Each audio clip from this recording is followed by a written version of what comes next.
Tabiso, what are the police saying about this attempted hit on Pretorius? Well, what we do know, Mikey, from the police is that the car of Viandra Pretorius was fired at least 16 times. The bullet-ridden white buggy is still parked outside the gates of Pretorius' home as we speak. Police forensics are currently combing through the scene, looking for spent cartridges and other clues. Now, we did speak to the Gauteng Police Commissioner, Tommy Mtombeni, who says it's still too early to confirm anything. And of course, in terms of investigating aids, we are looking into the issues of the CCTV cameras, of which we will explore in terms of the technology around this area. Now going back to the Madlanga Commission link, Mikey, what we do know is that the late Marius van der Merwe, otherwise known as Witness D, testified at the Madlanga Commission that Viandra Pretorius was part of a group of people that tortured to death Emmanuel Mbenze and later dumped his body at a lake in Germiston on April 2022. Now, the death of Mbenze is currently being investigated by the police watchdog IPID. Thabiso Goba, Eyewitness News, reporting live from Boksburg. In the National Assembly, DA Member of Parliament Diane Kohler-Barnard has told Parliament's Police Ad Hoc Committee that she never mishandled classified intelligence information and the information was already in the public domain. Kohler-Barnard is currently on the hot seat before the Ad Hoc Committee to face allegations related to crime intelligence and the purchase of a luxury hotel by the unit for 23 million rand using the secret slush fund.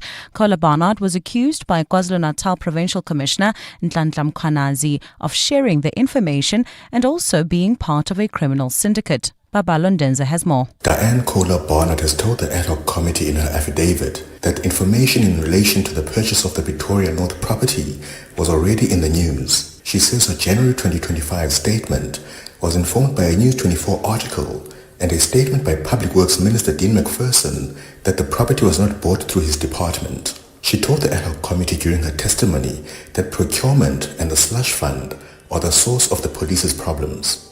Certainly the slush fund is a huge problem. Looking globally, it's often handled differently to the way it is handled here. Everyone has that sort of slush fund in terms of where it's needed, crime intelligence, etc. But certainly the handling of it has been extremely difficult. And Kohler-Barnard's evidence continues and will be followed by fellow MP Fadil Adams tomorrow, where he will face similar allegations. Babalo Ndenza, Eyewitness News, Parliament. In the courts, former acting National Police Commissioner Khomotso Phahlane has suffered another legal blow after the Labour Appeal Court dismissed his bid to get his job back. Phahlane was fired from the South African Police Service in 2020 following a 3-year suspension linked to allegations of corruption and misconduct.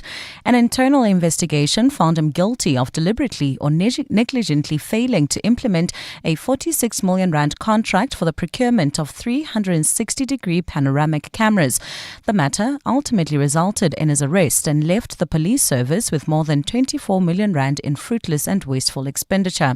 Alpha Ramushana has more. Former acting National Police Commissioner Khomotso Phahlane referred his unfair dismissal dispute to the Safety and Security Sectoral Bargaining Council following his dismissal from the police service in mid-2020. However, the council ruled that his dismissal was fair. Phahlane then approached the Johannesburg Labour Court to review and set aside the ruling, but his application was unsuccessful.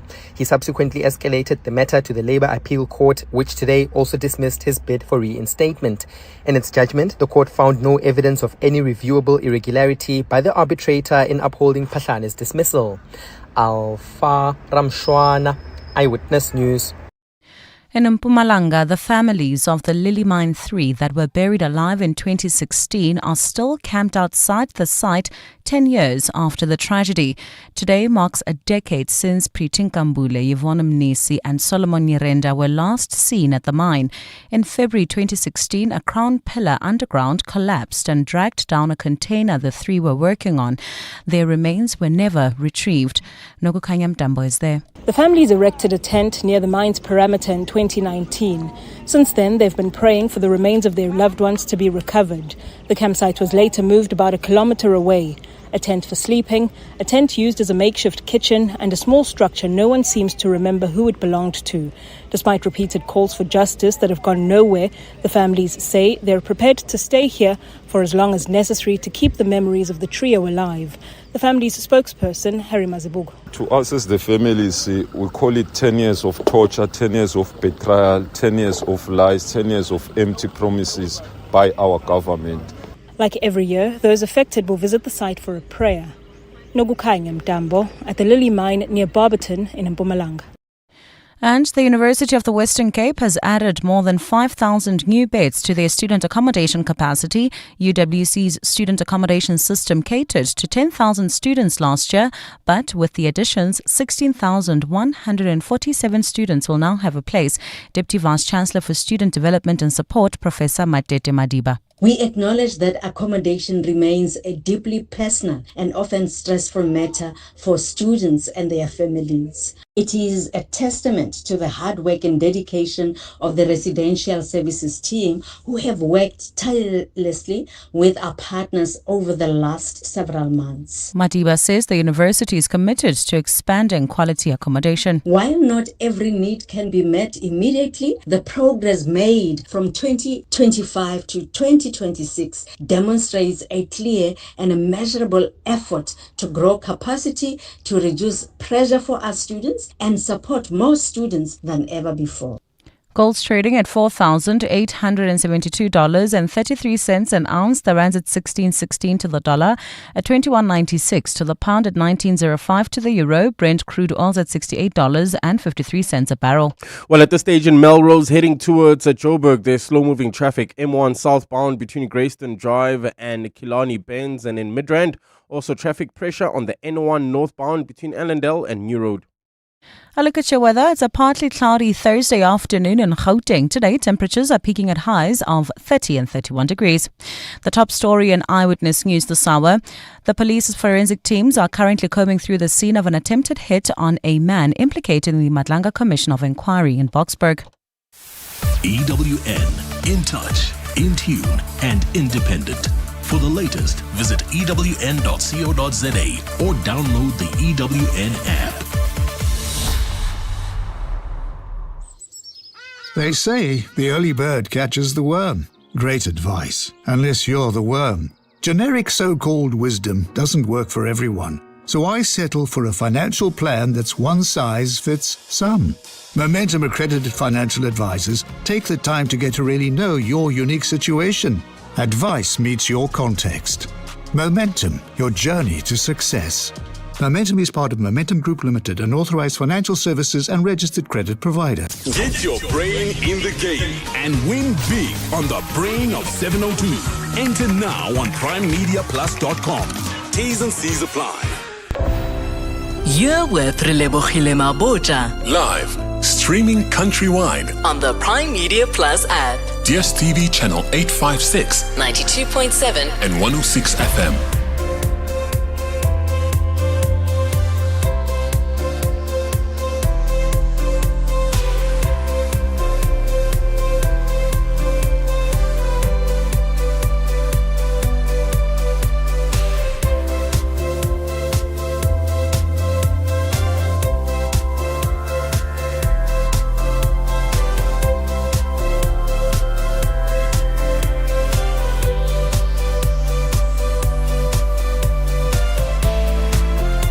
Ten minutes after 1 o'clock, welcome to 702 Afternoons with me, Relebogile Mabotja, on this Thursday, the 5th of February. We're going to get into some interesting conversations, but make sure you stay tuned, guys. 5,000 Rand is up for grabs all of this week. We're going to kick off by talking about what scenarios, and maybe you've been in a situation where you've chosen to skip a family member's wedding, and I'm talking close family. And is it a reason enough to skip a family member's wedding that you don't support the marriage? Maybe you're like, actually, I'm not going to go to that wedding because I don't support the marriage. Or maybe you're the person who got married and somebody close to you skipped the wedding. Let me know how that went. Our Belief Matters feature, we're going to talk about the significance of the World Interfaith Harmony Week. We'll be joined by Tashmika Sharma from the SA Hindu Mahasabha, and she will chat to us about that. And then our consumer rights feature with Wendy Nola comes through. We are going to be talking severe food allergies and why food allergy disclosure matters. We'll also open up the lines for all of your other consumer rights issues. Get in touch with us. 011 883 0702. SMS us 31702. Tweet at Relebogile M at Radio 702 using the hashtag 702 afternoons and the WhatsApp line 072 702 1702. 702 Afternoons with Relebogile Mabotja on 702. Let's walk the talk. Under what circumstances is it okay to skip a family member's wedding? We're going to be talking about that shortly, but coming up is your chance to win with News 24. Enter now on primemediaplus.com and we could call you to play the Raise Your Game quiz where you could win up to 5,000 Rand in cash. T's and C's apply. You're listening to 702 Afternoons with Relebogile Mabotja, winner for the best talk show at the Telkom Radio Awards. Okay, so skipping a family member's wedding, and I'm not sure if some of you have had those scenarios in your lives where you genuinely don't support the relationship that your loved one is in, and you want to make it known. And you say, I'm not going to support this. For whatever reason, it can be the reasons of, I don't think this is the right person for you. It can be the reasons of, I don't like this person for you. It can also be the reasons of, I don't like the way this person treats you, or I don't want to be a witness there in front of God and your loved ones when I know this marriage is going to end. But when is it okay? Or what reason for you is reason enough to say, I'm going to skip this wedding? So this question was discussed by Carolyn Hacks. She's got an advice column in the Washington Post where she was asking if it's rude to skip a wedding if children are not allowed to attend, even if the bride is your best friend. And I think that there are many legitimate reasons that you would skip a wedding or an important occasion like a wedding. I can think of one. Maybe you're in labor and you're giving birth. Like, you can skip the person's wedding. But I've also heard stories of people who say their parents at last minute decided not to attend the wedding because they still loved the ex. Imagine, hey? They still love the ex, so they're not attending the wedding. So from your perspective, what would be acceptable and not too hurtful? And I'm talking somebody who RSVPs, commits to be there, then chooses not to show up. And is it something you see as hurtful or something you see as honest? On, Facebook, Joni says, even if I don't approve, I will go and support my loved one, especially if that loved one has stood by me when I made bad decisions.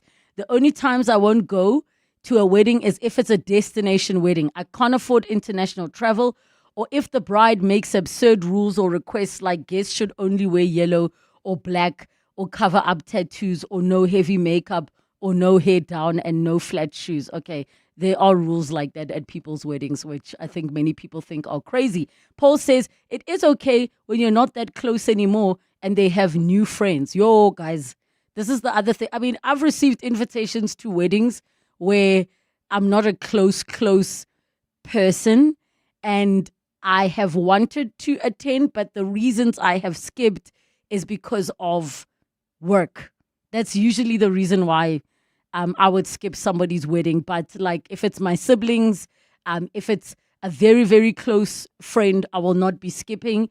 If it's a destination wedding, I will find the money somewhere, make sure I go. Like, I just feel like weddings are so beautiful and I want to be there. But I also understand the perspective of people deciding not to go if it feels like they are supporting something that is not something that they want to back or be witness to. Mapakisho says, I've skipped a lot of weddings because I honestly don't want a lot of them at mine. I never thought about that. And you know why that makes sense? There are people who will say like, I have to invite Bani to my wedding because they invited me to theirs. I've heard those particular stories where you feel like you have to invite people. That's a valid reason. Takalo says, funny, some of you make a something about this. Whoever it is, I'll attend his or her wedding and pray to a living God. Thomas says, if you're thousands of kilometers away without the money or free time to make the wedding, then yes, it makes sense to skip it. On the WhatsApp line, Relebogile, in my lifetime, I've only gone to 3 weddings, young and old combined, and I'm almost 40. All are still married until today. I don't go to weddings much, especially the ones I don't feel, because I don't want to support future divorce. Even if I support the relationship, you just hear that it's based on wrong things. So I'm out. I want to hear from more of you that feel that way, that you've got this like opposites where the one person says, well, if I've supported you through your mistakes, like it should be valid for you to support me through mine. And then you get the ones who are like, nope, I'm seeing the signs, it's not going to work out. Don't want to be there. Don't want to be there for a divorce party. I mean, what does that mean for your relationship? Tembi on the WhatsApp line says, Lebo, I skipped my sister's wedding because they planned the wedding with my other sister and cousins and left me out. Up until today, we're not on speaking terms. Tembi. We need the story. Your WhatsApp voice notes are coming through on 072 702 and 702. Hi, Relebogile. This is a sensitive one. Hey, so I got engaged this year, as in amalobola were taken out, and from the beginning, my mother was not in support of my relationship. I think it was just based on made up stuff, and her perception of my partner. And she was never in support. She'd always tell me that my partner doesn't love me, I'm being used. And I've decided for her not to come to the wedding when we do have it, because we just don't need that. And it doesn't make sense as well for her to come whilst you don't support the wedding. It doesn't make sense to me. Well, good day, 702. I believe once you have a destination wedding, one needs to invite those who are close to that destination, because one cannot expect people to travel from, for example, from here to say UK or in another country for a wedding. They should invite those who are in that place, so that the cost for the guests or the invitees will be less. Thank you. So that first voice note saying I was lobolad but disinvited my mom from the wedding. Have you had to disinvite someone? Especially if you feel like them being there is not going to be supportive because you know how they feel about the person you're in love with. I mean, I firmly do not believe people do that entire process of getting married with the intention of it ending. Even if there's that little voice in the back of your head saying, I shouldn't be marrying this person, I feel like your loved ones should support you in the decisions that you make. That's the difficulty of relationships. If it's not like directly against you and your interests. But I could be wrong. I skipped a wedding because they wanted me to come alone. I was not going to sit there alone with strangers. Aha, guys. Lots of people go to weddings alone, I understand. But also, like, if you've known somebody for a long time, because I've heard this, where people say, I don't want, you can, the only plus ones are people that are recognized. Like, Your plus one is your husband or your wife. This girlfriend that you made two weeks ago, why are you bringing her to my wedding? That's what some people say. And I kind of get that. Somebody once said to me, Relebogile, I do not want to meet strangers at my wedding. Everybody that comes to my wedding should be people I know, not now introductions. Hi, this is my new boyfriend's Bani Bani. Okay, hi. And you're at my wedding because I think the person's sitting there thinking, what's $6.95 per head? And you don't know this person and you hope that it lasts. My stepdaughter decided not to attend our wedding because she just never supported the relationship. Her mother divorced the father. Oh, I don't know what to say to that one. It's a sensitive one.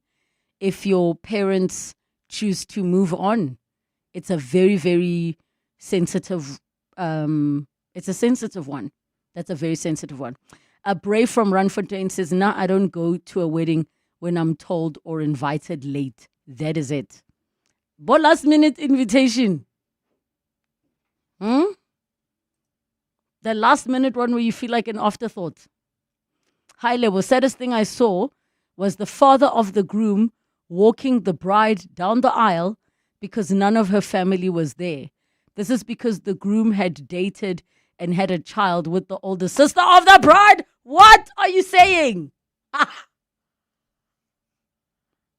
Which part of the story is sad to the person who sent this voice note, a message?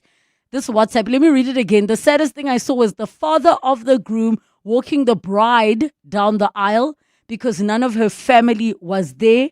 This is because the groom had dated and had a child with the older sister of the bride. I also wouldn't go. Why would you confuse her? What a confuser as a family. We are confused because now your baby mother is also your sister-in-law. What?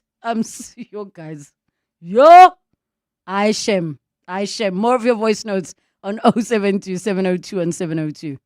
Hi, Relebogile. Oh my gosh. So hubby and I were having this conversation, and we were having it really because my cousin is gay and we are born again believers. So we don't believe in homosexual marriage.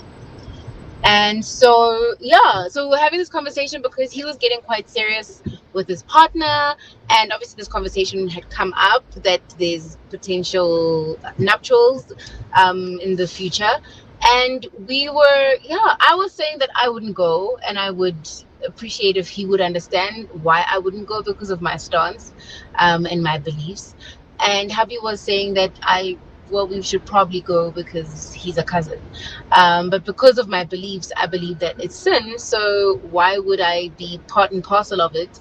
And they're witnessing and saying that, kind of giving it my blessing when I believe that it's sin. So that's a reason for me that I wouldn't go to a loved one's wedding. I know I'll be judged for this, so I'll stay anonymous. Thank you so much, Anonymous, for your honesty. I respect your stance. I don't agree with it.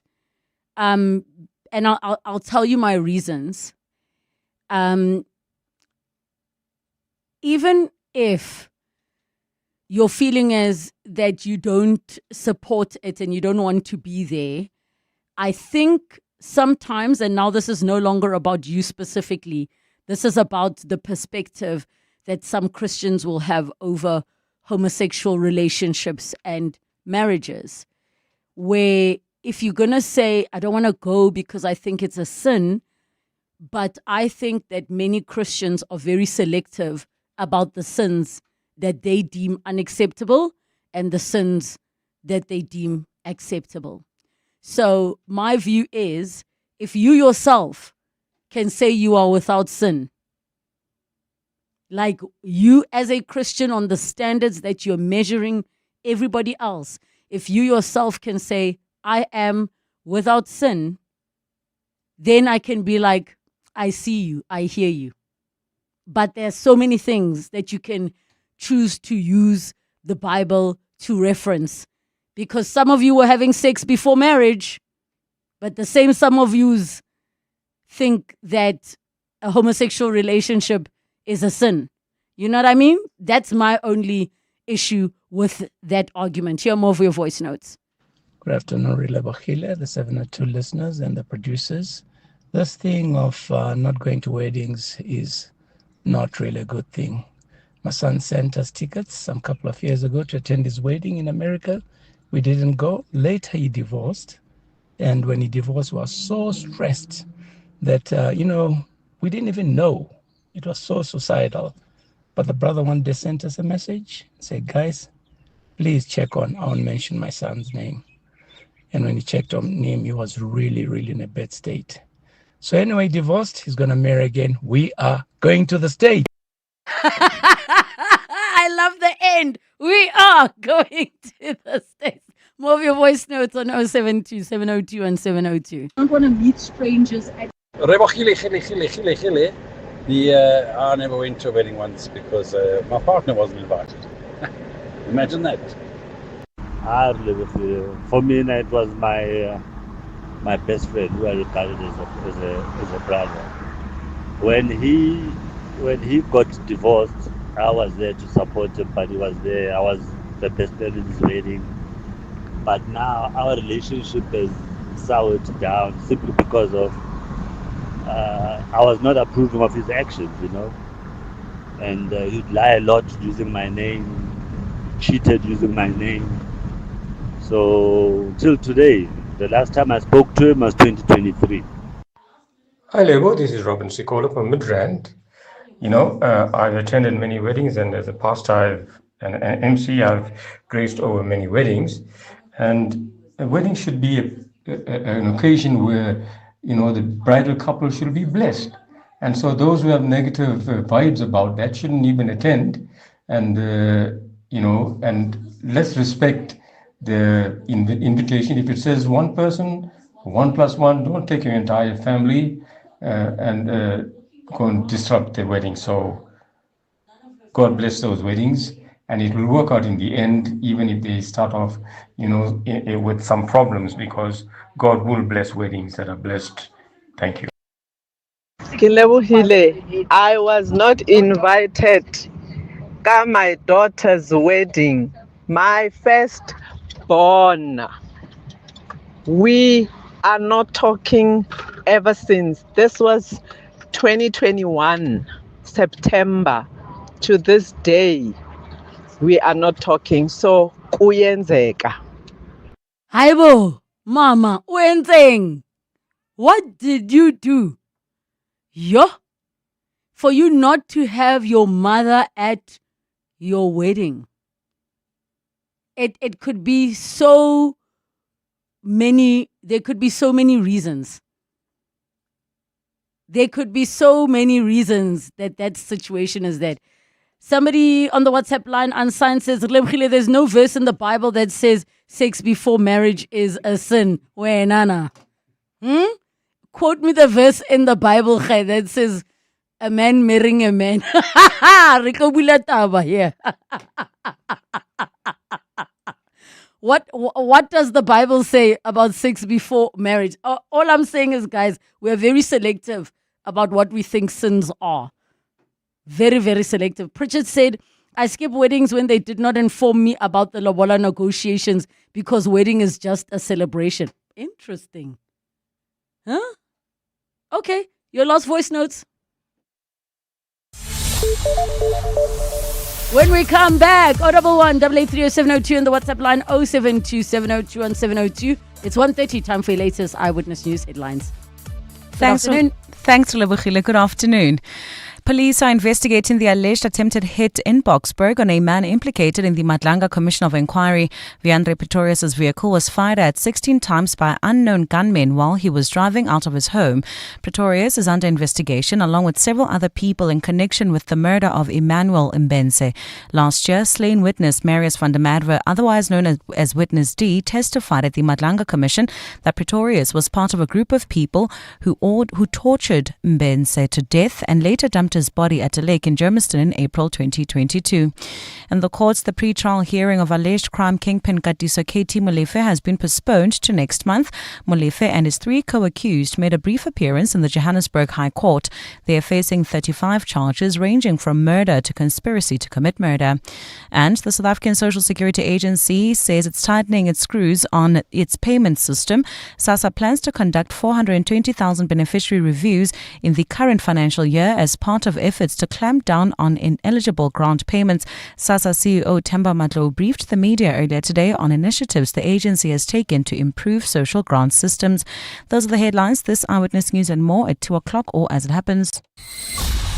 EWN Traffic. Well, in the Melrose area, if you're heading towards the Joburg CBD, there's still slow-moving traffic on the M1 southbound between Grayston Drive and Killarney Bends. If you are in Midrand heading towards Pitori, there's bumper-to-bumper traffic on the N1 northbound between Allendale and New Road. Also in the Bryanston Sunning Hill area, expect some delays. N1 southbound between the Patlu Interchange and Rivonia Road, while in Edenville traveling towards Bedford View, there's a bumper-to-bumper traffic that's on the N12 R24 westbound between Edenville Road and the Kilulis Interchange. If you come across any other traffic issues, please WhatsApp us on 072 702 1702. There's more EWN on air, online, and on the EWN app. Clement Maniatella. Weekday mornings, 9 to 12. 9 to 12. Normally you guys are busy as ministers. You're moving from one meeting to the next. You're always on the road. Do you have opportunities where you just take the music in? I really miss that opportunity. Yeah. You know, in the past, when I was still driving myself, driving alone, I could play. Unfortunately, I'm missing that opportunity. Well, you can tell them when they drive you to play. The problem, you need to read. Yeah. If you don't read, going to meetings, you mess up things. And if you don't read as a leader, you just go a wrong direction. And you end up not knowing what you're talking about. IFP leader and Minister of Cooperative Governance and Traditional Affairs, Velenkosini Shabisa. Clements Maniatella. 9 to 12 on 702. They've survived the heat, the pressure, and the eliminations. Now it's down to the semi-final showdown on Celebrity Masterchef.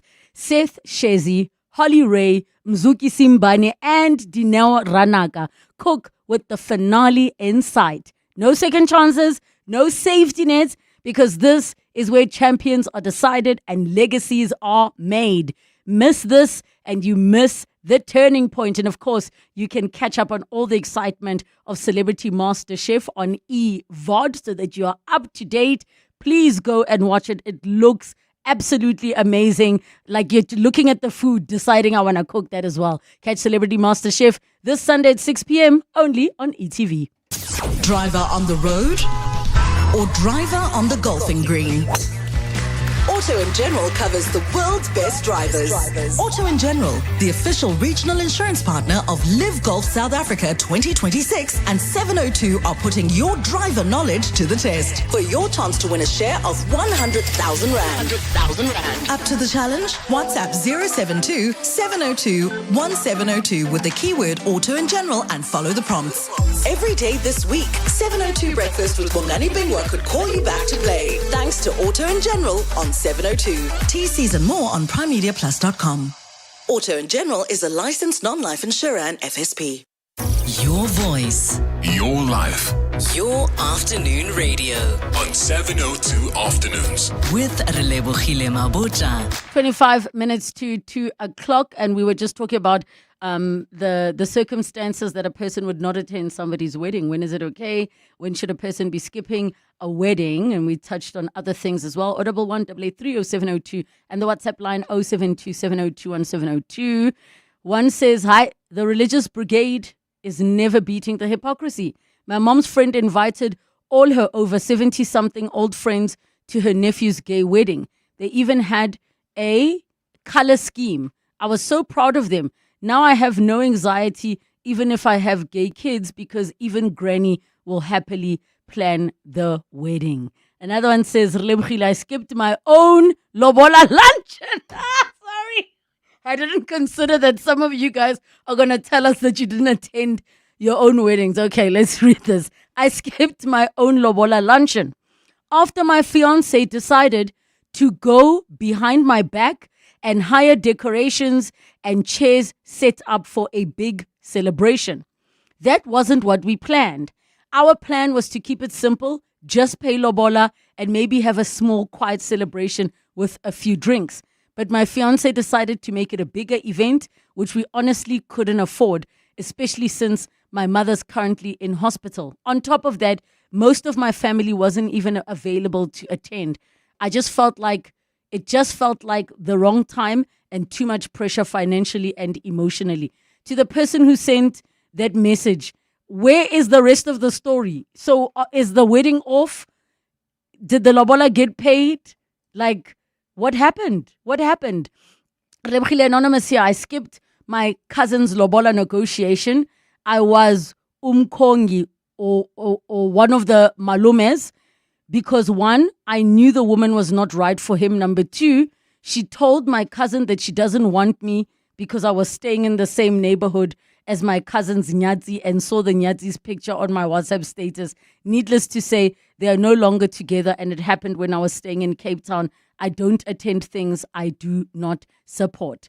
Your final voice notes, 072702 and 702. Hi, Relebogile. Oh my goodness. I'm just listening to your topic about, being invited to a wedding. So I've got a cousin who's been married 4 times and we all took a decision, and she's recently divorced from her 4th partner, and we took a decision as a family that we're not going to attend her future weddings, because how do we explain to people that we've had 4 different traditional outfits, 4 different formal wedding outfits, and we still don't have a brother-in-law? So we took a decision as a family that should she decide to get married again, we are not going. We're not involved. Great show. For me, I wouldn't go to a wedding or any event I'm invited to if the cost of it to me becomes ridiculous. Why should it cost me an arm and a leg to come and support you and wish you well? So sometimes I do feel that when people want their things to be beautiful, they are not mindful of the guests they're going to be inviting to say, will they be able to afford? Is it reasonable? And I know that's a tricky situation when you want something to be specific, but being considerate of others cost-wise in this Cyril economy, it's quite important. Thank you so much for your voice notes. I'm still stuck at the fact that as a family, you've decided no more weddings because you've done 4 celebrations and are yet to meet. Guys, what if number 5 is the one? Also, aren't weddings fun? Like, if you're not spending your money, okay, maybe you are horoka, but you can, I also want a cousin that keeps getting married. But I hear you. I hear you. Thank you for all your calls, messages, and voice notes. Headlines hit, questions fire, money stacks higher. Raise your game with News 24 on 702.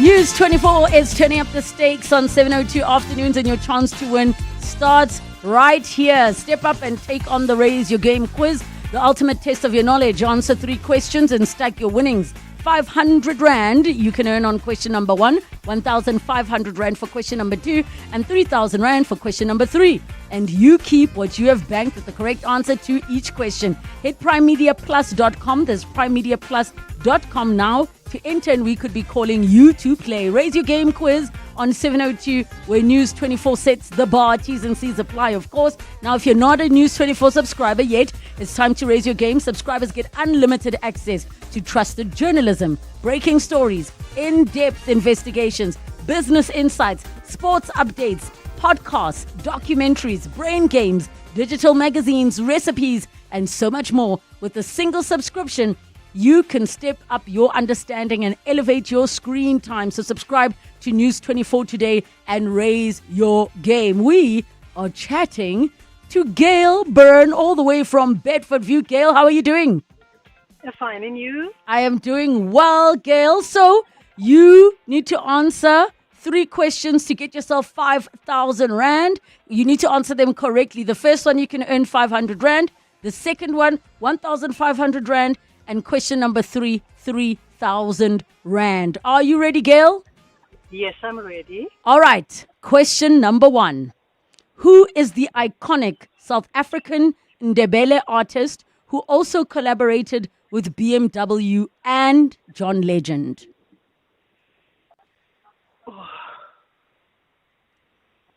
I see your face.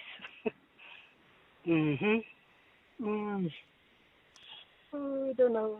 Oh, I'm so sorry for that one. Let's move on. Question number 2. Which South African football team is at the top of the Premier Soccer League table with 35 points? Now, I'm going to give you, you want to answer, or would you like me to give you multiple choice? Oh, give me, I think it's Sundown. Give me the full name. Sundown. What's the full name? Sundown Soccer Club. What's the full name of the team? Okay, let me give you multiple choice. A, Mamelodi Sundowns. B, Orlando Pirates. And C, Kaizer Chiefs. Mamelodi Sundowns is your final answer. All right, we'll see. Yes. We'll see what the judges says. Me, I'm not a judge, Gail. I just work here. I think the first one is Esther. Esther, the lady. We've moved on. We've moved on, my darling. We've moved on. So sorry. Okay. Last question is, which award-winning investigative journalist wrote the book, The Shadow State? Is it A, Peter du Toit, or B, Jeff Wicks? It's Peter du Toit. Is that your final answer? Yes. And that is incorrect. The correct answer is Jeff Wicks. So I'm quickly looking at my judges to see that we are aligned when it comes to... wait, judges, are we sure? Wait. Judges, are we sure? Okay. Unfortunately, Gail, you got 0. I'm so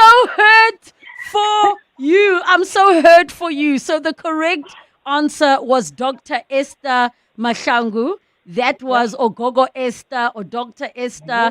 That was the person who collaborated, the artist.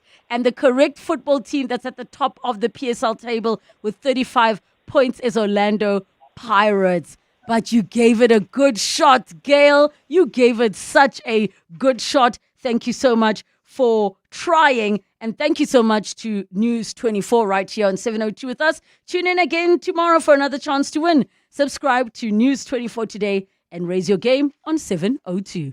Bongani Bingwa, 702 Breakfast. Weekday mornings, 6 to 9. The multinational fraud scheme that has shocked the nation. That plush offices in Johannesburg suburbia, the con center agents. They ran the scam call center almost like a proper business. They had the enablers, they had the accountants, they had the lawyers, they had the bankers. They set up everything properly. And it's because of their English-speaking ability that they were able to target these foreign countries, and because of the sophistication of the syndicate, that if you were sitting in Auckland, New Zealand, the phone number that was phoning you actually showed up as Auckland, New Zealand. It's an extraordinary story. Chad Thomas. Bongani Bingwa, 6 to 9. On 702.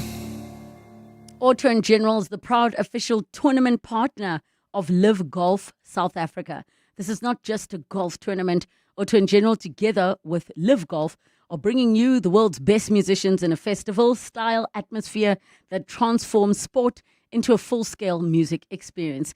Get an obligation-free quote from Auto & General, an award-winning insurer, and stand a chance to win your share of 100,000 Rand in cash or tickets to the Live Golf Music Extravaganza. Auto & General, never not there.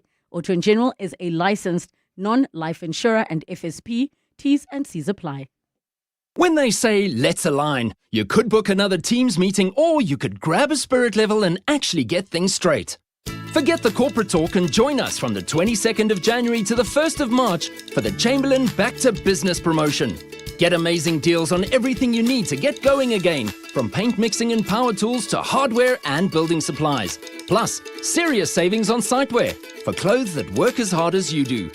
Chamberlain, famous for hardware since 1903. You can become a victim of a legal problem. Wrongful arrest, assault, uncontested divorce, rental disputes, maintenance matters, or labor problems. It can happen to you.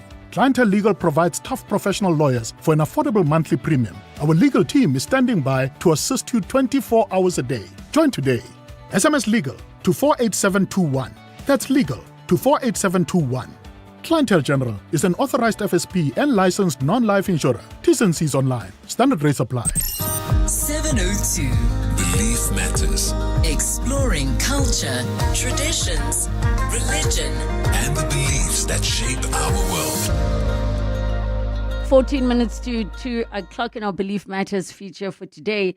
We're going to chat about the significance of the World Interfaith Harmony Week. And if you've got any topic you'd like us to tackle in this feature, Belief Matters, use our email 702afternoons@702.co.za.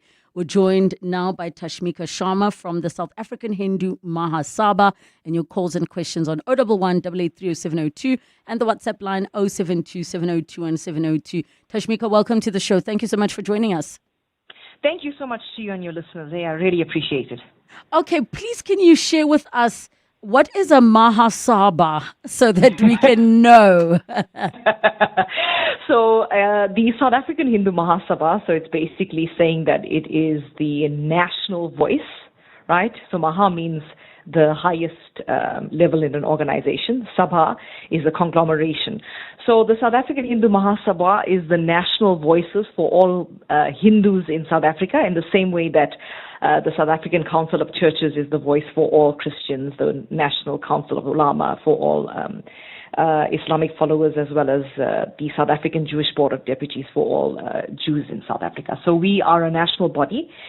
Yes, and so we're very, very excited to be chatting to you this afternoon. I have to ask Tashmika, and you might not have the stats, but on a rough estimate, what percentage of the South African population practices Hinduism? Oh, sure. It's very small. Definitely, I wouldn't have the stats because I can tell you right now it's under 10%. Yes. So it is a very it's a small section of the population, and in the Mahasabha we have about just over 200 affiliates that are made up of temples that follow different theological and ideological beliefs, as well as different linguistic groups. Okay, so now let's come to World Interfaith Harmony Week. What is it all about? Yes, so World Interfaith Harmony Week was actually a United Nations recognized initiative. And one of the things that this initiative does is it promotes mutual understanding and respect. And what we're looking for is cooperation among people of different religions and belief systems. And when we integrate these diverse belief systems, we emphasize the shared values. And I think along the lines of peace, compassion, and human dignity is what we are looking for as the faith sector in South Africa. And the importance delineated by this week is definitely coming up with a vision that gets rid of division, intolerance, and violence. And we definitely want to foster dialogue and solidarity along the lines of our different faiths. Okay, and when can people when and how can they participate? Yes, so we're actually celebrating the World Interfaith Harmony Week right now as we speak. It's being observed from the 1st to the 7th of February. And this actually started in 2010. It culminated, under the United Nations General Assembly. So I would suggest to South Africans, look, we are all part of a community. We are all part of a neighborhood. And one of the things that we know about our history is that we mobilize together. We can really revolutionize and work together against the problems that are in our communities and in our societies. So I would encourage a lot of South Africans just to join their community-based organizations, their faith-based organizations, civil society organizations. If you don't want to be part of an organization, just as a community or a neighborhood, to come together and say, look, what is it that is happening in our communities? Law enforcement can only do so much, but the problem starts with us. And importantly, I think what this week delineates is that it recognizes that faith, culture, religion it plays an instrumental role in promoting and restoring peace, reconciliation, and justice and equality in democratic South Africa. So I would say join your local churches, temples, your local organizations, your neighborhoods, and mobilize together, because together we are stronger. Can we just chat about some of the various goals for this? Excuse me, sorry about that. It's true. What I'm saying is true. Eh? What do you say if you're Hindu instead of bless you? Hey, actually, Ashirvad is the word for blessing. So okay. We can just say blessings to you, Ashirvad. Okay. All right. So when we look at the overall goals for Interfaith Week, I mean, I know that there is a conversation around gender-based violence, and I'm also curious as to what you feel that what role the faith sector plays in that conversation.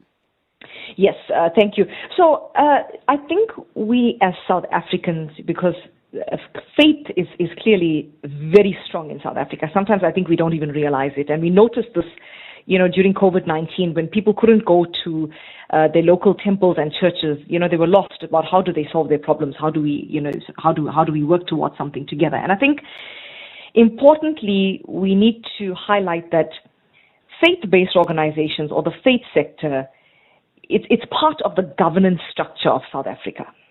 And so when you are part of the governance structure of South Africa, real change happens when we are organizing at the community level. So that is what we are first doing, organizing at the community level and getting in the different faiths. We've now created the KZN Interfaith GBV collective. And we are having these discussions about silencing the patriarchal norms and narratives within our own institutions. Because sometimes religions and faiths and cultures and traditions are told through, the perspective of men.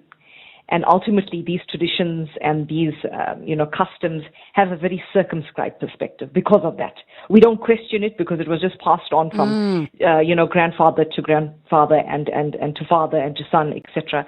And we listen to the stories of our religion, our indigenous knowledge systems, our traditions, all being, we're told that basically women are subordinate or to submit to a man, which in fact is not the case.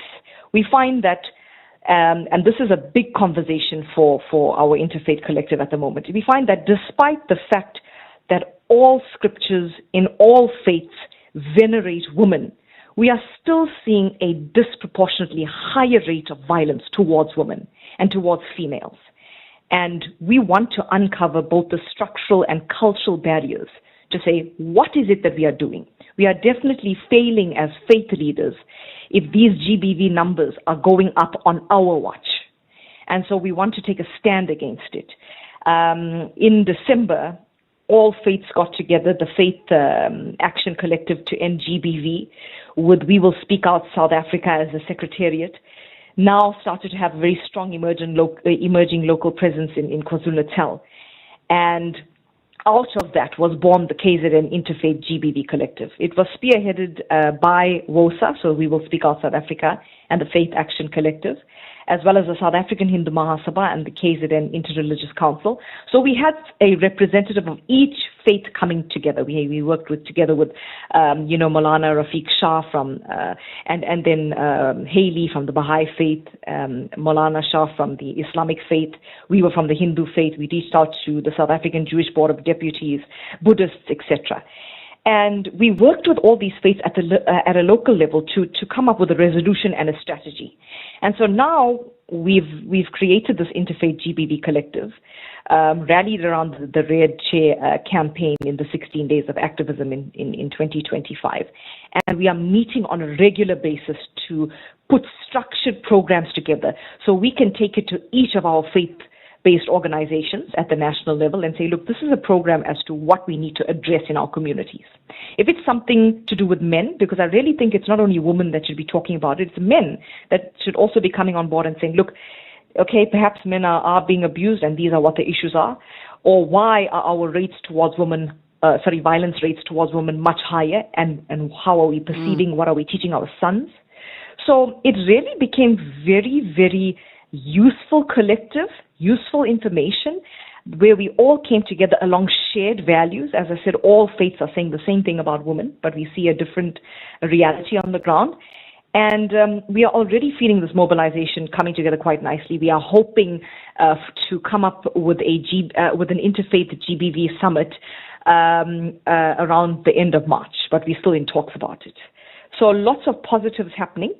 And, thank you for giving us the platform to share, information about this positive collective. It just makes me so happy hearing you speak about how the different faith leaders are coming together. Yes. It makes me so proud. I know there are not many countries where that is the norm, whereas for us, different faith-based leaders coming together to really address a cause and not to argue verses and chapters and which God is the better God. Like, I think it is so beautiful that is the case, that you have been able to do that. So final words that you'd like to share with all of the 702 listeners. Sure. So I really want to remind all listeners and South Africans, look, that the power is with us. In South Africa, sometimes we get very carried away. We want to blame companies, we want to blame governments, but no, we as citizens, we have a civic responsibility, we have a moral responsibility, and even a constitutional obligation to our country. So when anything is going wrong, it can be in service delivery, infrastructure, it can be with women and youth disability, we need to stand together as a collective. We need to come together with our common and shared values and very much realize that we are part of the governance structure. Governance doesn't only mean government. Governance means the government working together with private sector as well as communities. And I think that, we must stop being apathetic.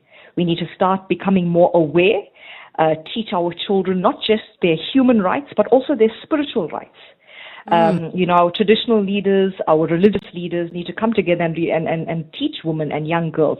This is the power that you have to teach them that they have a voice. And when we come together, we promote and we restore peace, reconciliation, justice, and equality in democratic South Africa, which our forefathers, our ancestors, our political leaders, former political leaders, fought so hard to make these instruments of democracy, create a better South Africa. Tashmika Sharma, thank you so much for your time. In the last 24 hours, this is what's happened in your world. The DA is set to hold its federal congress in April, where new leaders will be elected to lead the party over the next 3 years. Next month, the party will open nominations for those interested in contesting its top position, and insiders suggest that Cape Town Mayor Jordan Hill-Lewis is likely to enter the race. Outgoing leader John Steenhuisen says his key achievement was leading the DA into government, but adds that the next leader's mission will be to make the party the largest in the country. Following his media briefing, Steenhuisen declined to answer questions from journalists, but insisted his decision to withdraw from the leadership race was entirely voluntary. EWN, in touch, in tune, and independent. If you're still thinking about one more trip before the calendar fills up, this is your sign. Fly lift from Johannesburg to Cape Town from just 1,190 Rand. Complimentary snacks, drinks, and the kind of flexibility that makes travel feel easy. So whether it's a quick reset, a weekend getaway, or a last summer escape, catch a lift. Book now at lift.co.za. That's from 1,190 Rand. T's and C's apply. You may regret giving your barber permission to surprise you with something different.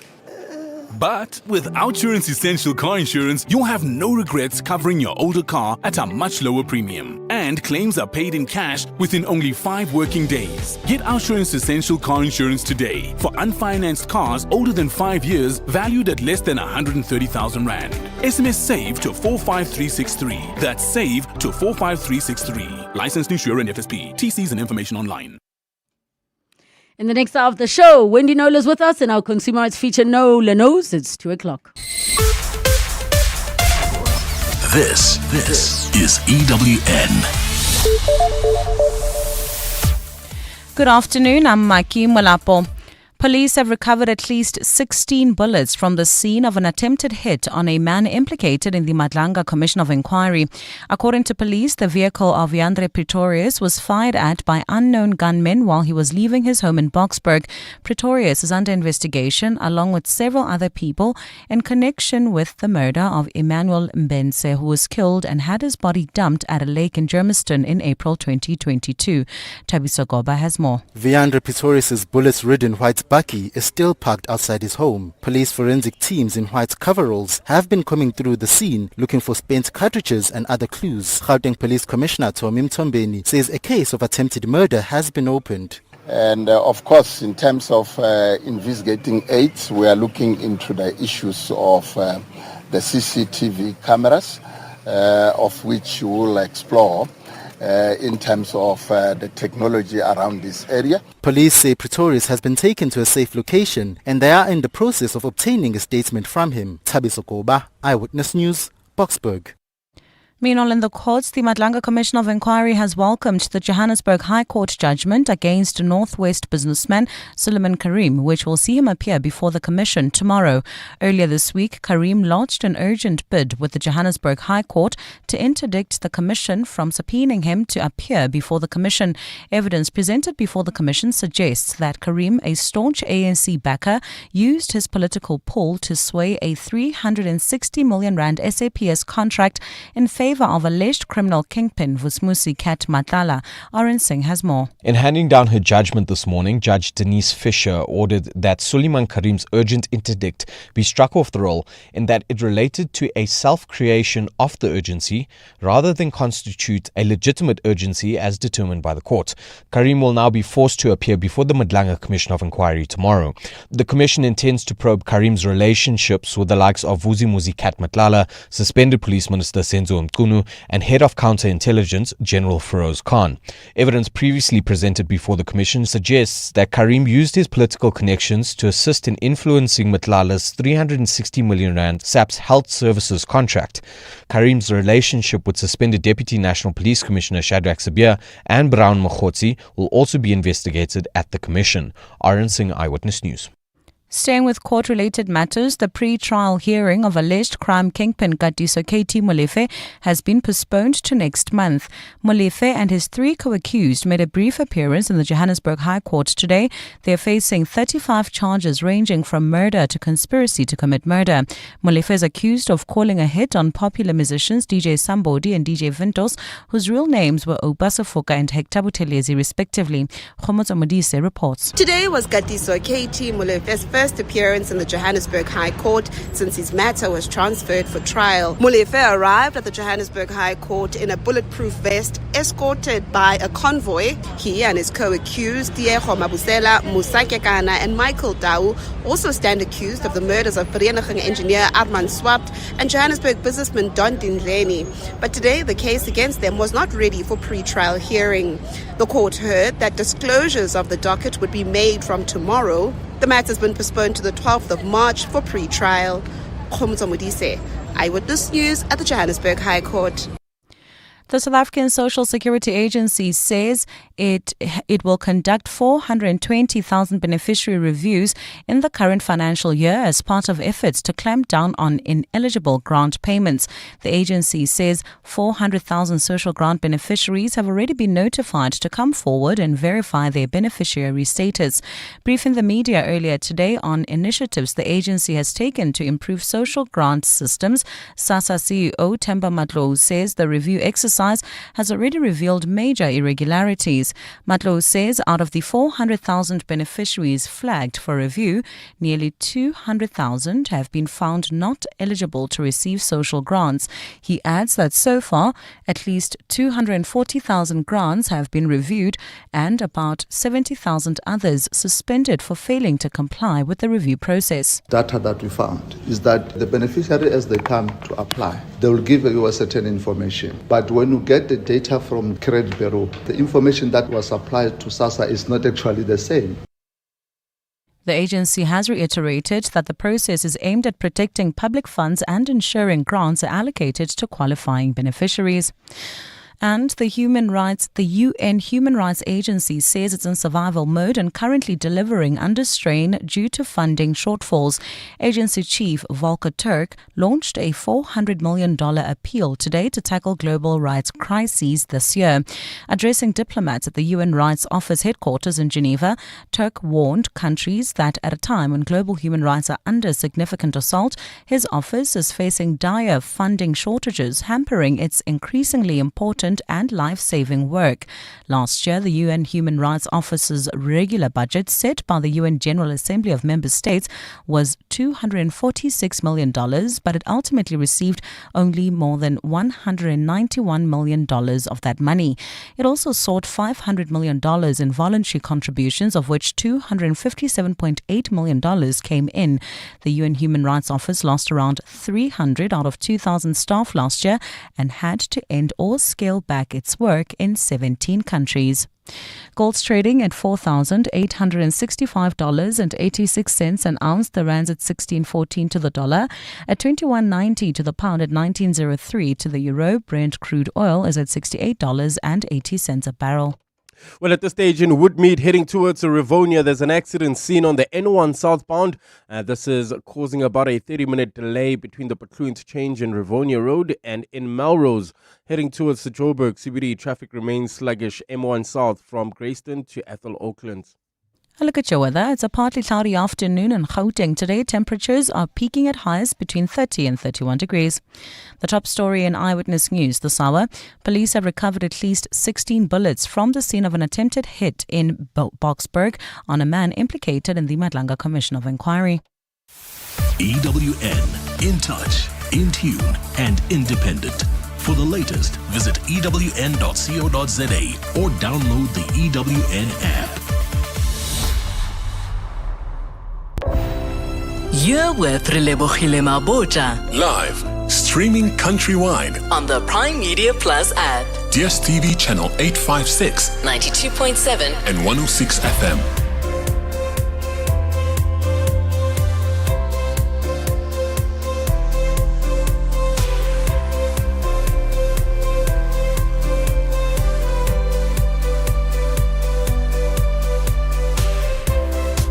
8 minutes after 2 o'clock, the second and final hour of 7:02 afternoons with me, Relebogile Mabotja. We're going to jump into our consumer rights feature as we do on a Thursday. 011 883 0702. SMS us 31702. Tweet at Relebogile M at Radio 702 using the hashtag 702 afternoons. And the WhatsApp line 072 702 1702. 702. Nola knows. Time for our consumer rights feature, Nola Knows with Wendy Nola. Happy Thursday, Wendy. How are you doing? Hi, Relebogile. I'm great. Hope you are too. I am well and looking forward to our conversation for today. So let's jump straight into it. Okay, so it's one that you have quite intimate personal knowledge about, and that is severe food allergy. Can I just tell you something, Wendy? Yes. The other time, some of the listeners said they feel like I sometimes lie because why does everything happen to me? So I want you to be a witness that.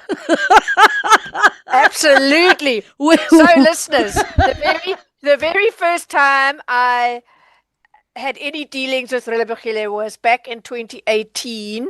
I must have seen something you posted. I was writing for the Sunday Times at the time, and I interviewed you because of a harrowing experience you had with your food allergy. And the reason it was newsworthy was because you are very mindful of your allergy, as most people are, and you didn't just ask that waiter once if there was anything containing nuts, and I think it was the salad you ordered. Yes. You asked him to please check with the chef, and you were absolutely sort of obsessive about it, and rightly so, because your allergy is so severe. But you landed up in hospital anyway. Don't you want to give us the short version of that just quickly? Guys, I swear I don't lie. These dramatic things really all happen to me. So, it was in a restaurant. You guys can go and Google to get the whole story. But because a lot of restaurants use nuts, and keep in mind it's 2018. I asked the waiter, does the salad have nuts? He said no. I asked him to call the chef. please confirm the salad doesn't have nuts. No, there's no nuts. Great. I take the first bite and immediately I'm like, something's not right. Luckily, we were in Empress Palace. They have like a little hospital in there. So they ended up having to take me to the emergency room there and taking me to the hospital. What does it turn out? I say to the chef when we call him again, I say, I asked you if there's nuts and you said no. He says, no, there aren't nuts. Then I said, is there pesto here? He says, yeah. I said, doesn't pesto use nuts? And then he said, yeah, it's from head office. They sent from head office. Then I was like, why doesn't the menu show that they are nuts? And then the whole restaurant chain changed their entire menus after that incident. Rightly so. And I don't know if you remember this part, but I spoke to the owner of that chain. Yes. And she admitted that pesto in the salad dressing, it was in the salad dressing, yes, is their like little secret ingredient, their little unique thing, and she didn't want everyone to know about it. That they use nuts.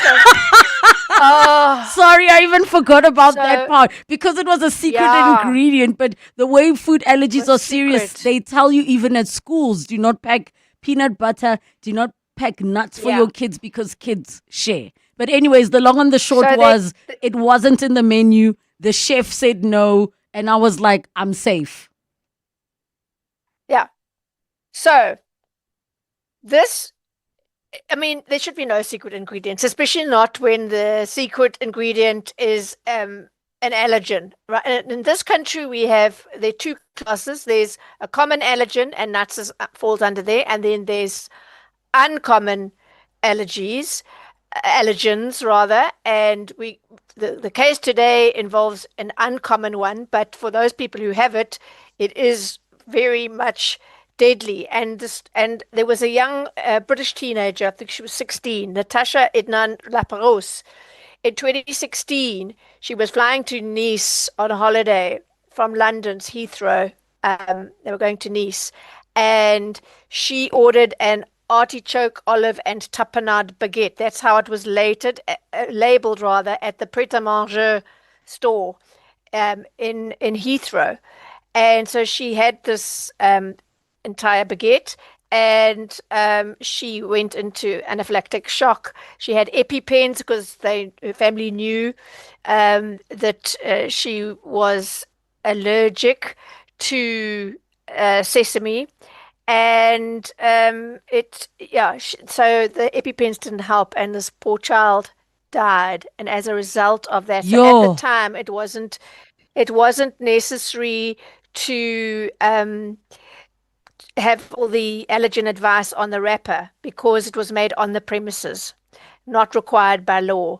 And in October 2021, just over, what would that be, 4 years ago, Natasha's Law, it's actually called Natasha's Law, came into effect, requiring UK food businesses to provide full ingredients lists on all what they call prepared for direct sale food.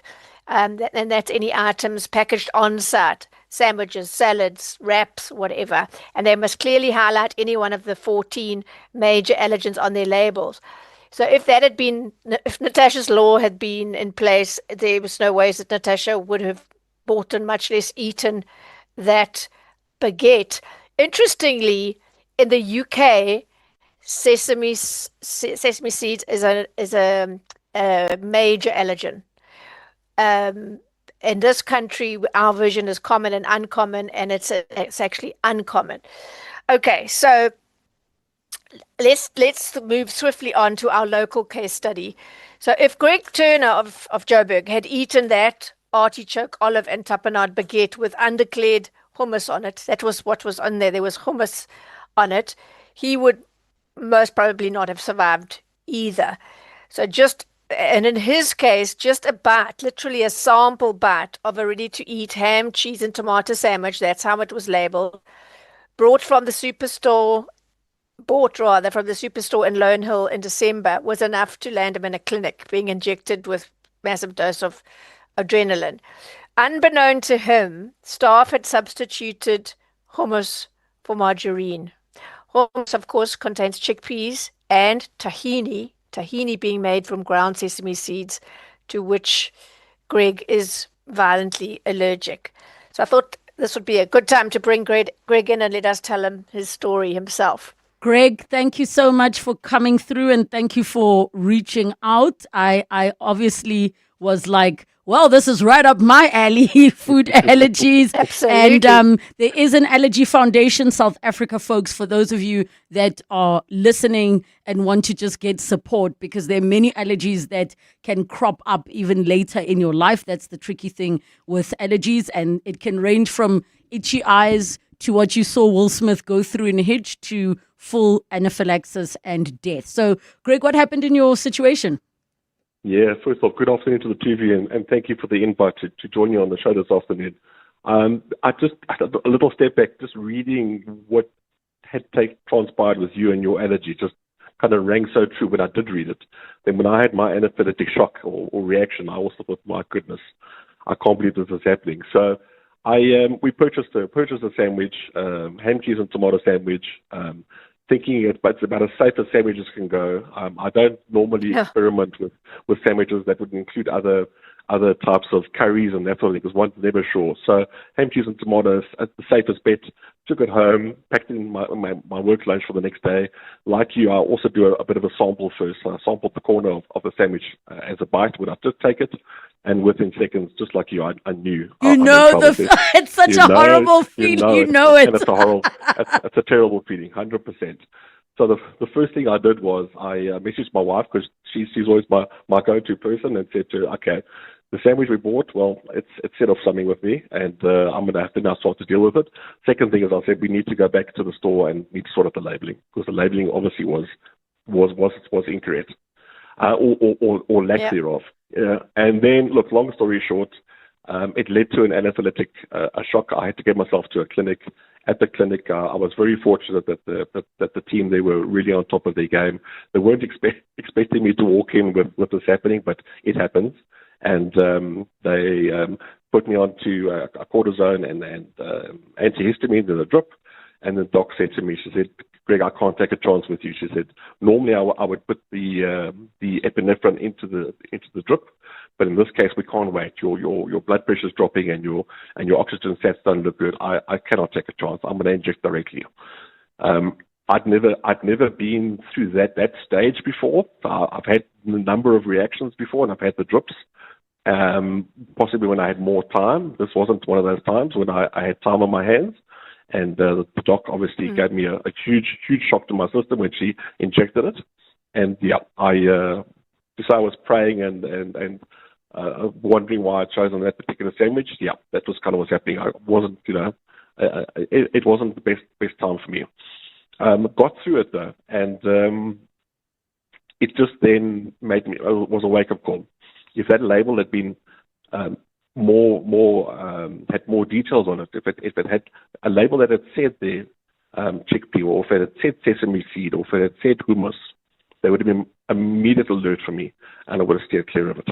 But unfortunately, there wasn't such a label on there. It just had the sandwich name, which was incorrect. Well, it was correct to the point, but leaving out, I mean, apart from anything else, hummus is quite a distinct, allergens or not, I mean, it's a very distinct taste. Some people don't like it. They're not allergic, but they'd rather not buy a sandwich if it's got hummus on it. So that, from that aspect as well, problematic. Yeah. Yours is just an extreme case. It's not that you don't like it. It's just your body doesn't like it in a very dramatic fashion. So what happened when you engaged with SPA? Said, listen, actually, this sandwich, told them the story you've just shared with us now. How did that store react? So I think the first thing was they did react. My wife got a call back from the store manager who inquired what had happened, obviously concerned. He then asked her for some photographs. I'd already sent the photographs to her of the sandwich and the wrapping, the packaging. He then said somebody would come back. I imagine it was the store manager, then came back to my wife and said, look, it's a basic recipe. It's ham, cheese, and tomato. And more than that, I can't really tell you. That is the recipe, and nothing in there, as far as he knows, is an allergen. She said there has to have been something that was a trigger. He said the only thing there could maybe be is we sometimes substitute margarine with the hummus. And she said, boom, that's it. That's exactly what it is. And then he said, oh, yes. And then she explained what it includes. Obviously the tahina and the sesame ground. And she said that's what triggered it. So Yeah, it was escalated to head office level. Head office did respond, I think, on the 17th. In their response, they said it was not according to the standard recipe, and that as some as a remedial action had been taken, the recipe had been updated, and that the staff members would receive additional training, and so on and so on. Also, that we'll be putting up more signage. So there's additional warning labels, warning signage put up on the ready-to-go fridge and around the ready-to-go fridge, and that was kind of where it got to. So there was the level of awareness. The staff are more aware that they're going to receive extra training, but nothing's particularly around actual ingredients, detailed ingredients or allergen warnings. What they did say was they will try and put as much as they can into the sandwich name. So if it says ham, cheese, and tomato, what they'll then do is they'll put something in there that references the allergen. So to that point, Okay. I went back in January to visit again, and there was a sandwich there, whatever it was, called it ham, cheese, and tomato, and then it had underneath it says HUMU. Okay, and I have photographs of this as well, because I kind of thought, well, I'm intelligent enough to understand that probably is hummus, but it didn't say hummus, it said humu. And my Yeah, daughter, not enough. Yeah. my daughter's a food scientist, and she said humus was 1 M is actually a sort of moisture content in the soil. So she said what you're allergic to is the food ingredient, which is HUMMUS. So she said even the HUMU obviously is not correct. So my point is something as little as the details in a label can save my life or take my life. And all I wanted was that it's labeled correctly. So just put on the humu. Was the first thing. Like I said, it was labeled humu. One sandwich, 2 or 3 sandwiches away in the fridge was a cheese and tomato. And what I did was I purchased that cheese and tomato sandwich with a little inkling that maybe this one doesnn't have margarine, but I was happy to go and just open it up and test it. Went to the till, paid for it, stepped out of the till, opened the sandwich up, and it contained hummus. And there was no. So I have to ask a question, Wendy. Because obviously the laws kind of catch up as and when things happen. As it stands, what are establishments forced to do? Because there's the eating in part where you have the menu, and then there's the one where you can buy your food at a supermarket or whatever else.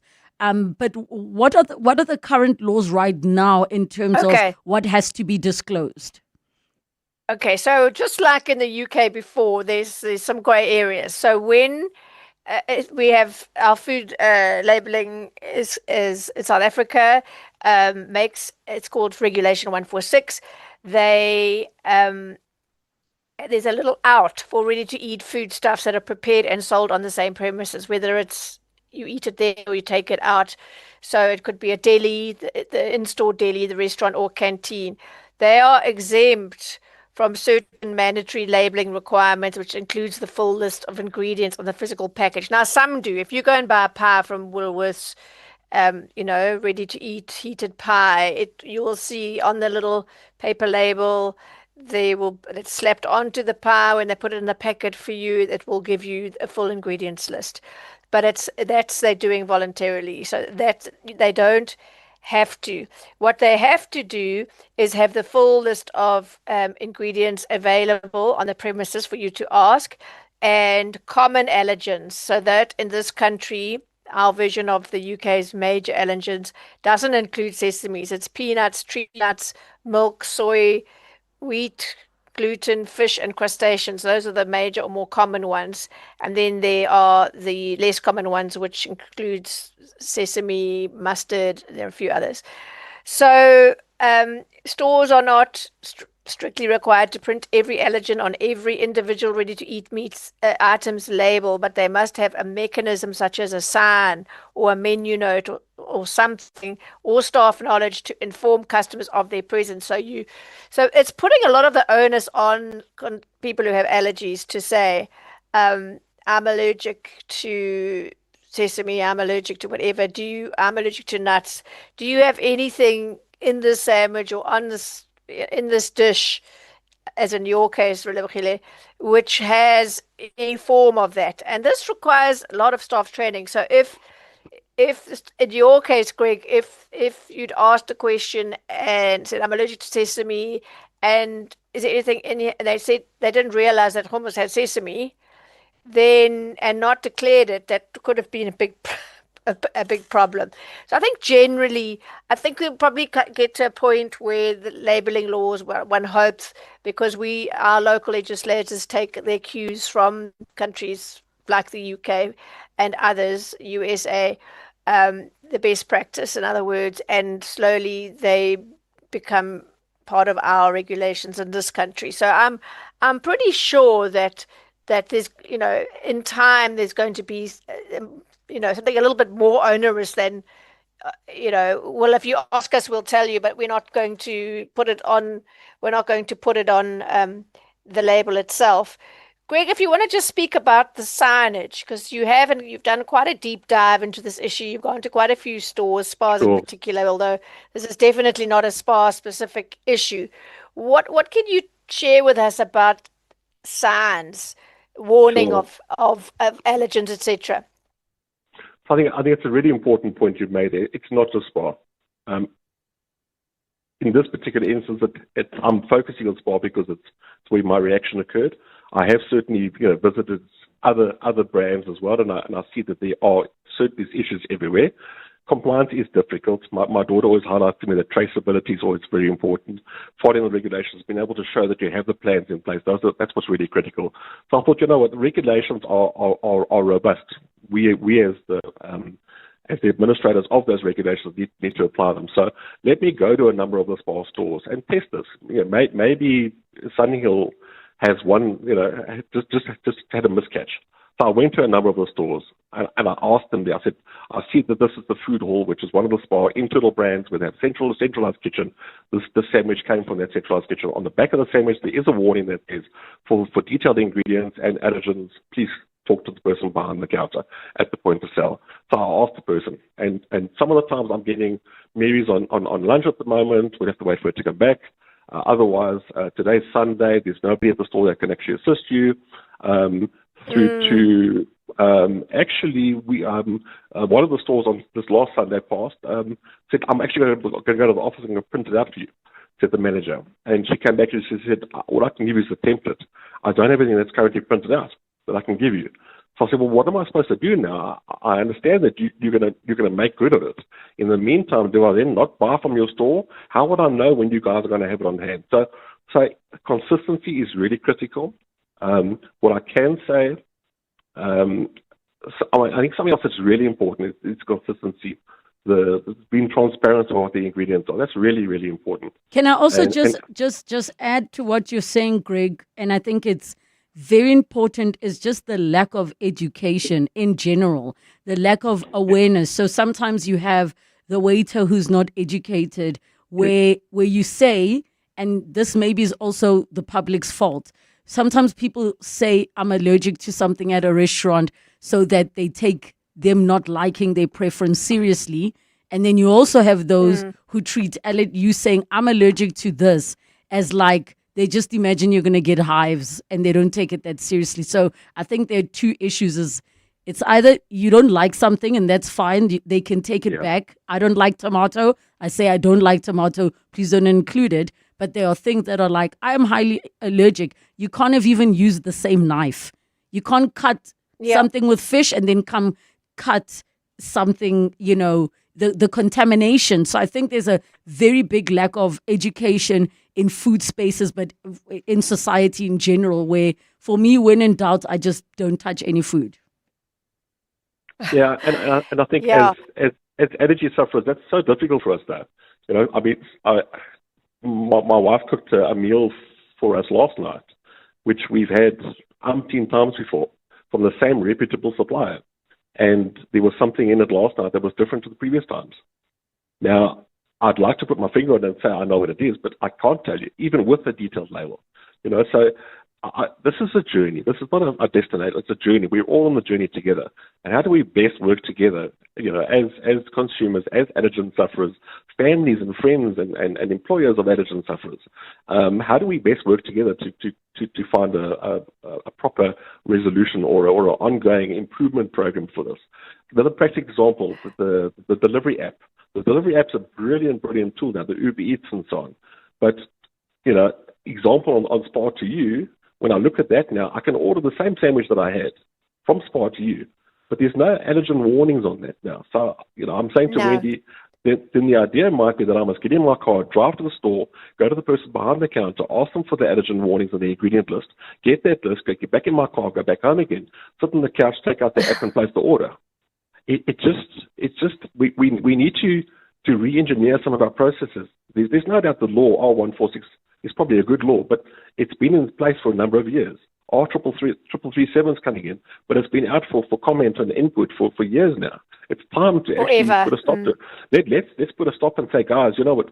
Lives are at stake here. It's not for convenience sake. This is actually people's life and death situation. Let's put a stop to this. And then the other one is... Sorry, Greg, we are late for news. Stay on the line. Sorry. Please hold that thought. We are going to pick you. up in our consumer rights feature when we come back. It's just after 2:30.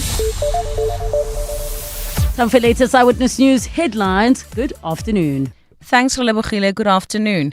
Action SA leader Herman Mashaba says some of the country's Chapter 9 institutions need to be overhauled as the Lily Mine families continue to fight for justice 10 years since the tragedy. 3 people died when a crown pillar underground collapsed in February 2016, bringing parts of the mine down. The remains of Preeti Nkambule, Yvonne Mnisi and Solomon Nyirenda were never recovered. The South African Social Security Agency says it will conduct 420,000 beneficiary reviews in the current financial year as part of efforts to clamp down on ineligible grant payments. The agency says 400,000 social grant beneficiaries have already been notified to come forward and verify their beneficiary status. Briefing the media earlier today on initiatives the agency has taken to improve social grant systems, SASSA CEO Themba Matlu says the review exercise has already revealed major irregularities. And UK Prime Minister Keir Starmer has today apologised to the victims of late sex offender Jeffrey Epstein for appointing disgraced Peter Mandelson as US ambassador. Starmer's wide-ranging apology follows fresh allegations about Mandelson's cosy ties to Epstein, which emerged in newly released files last Friday.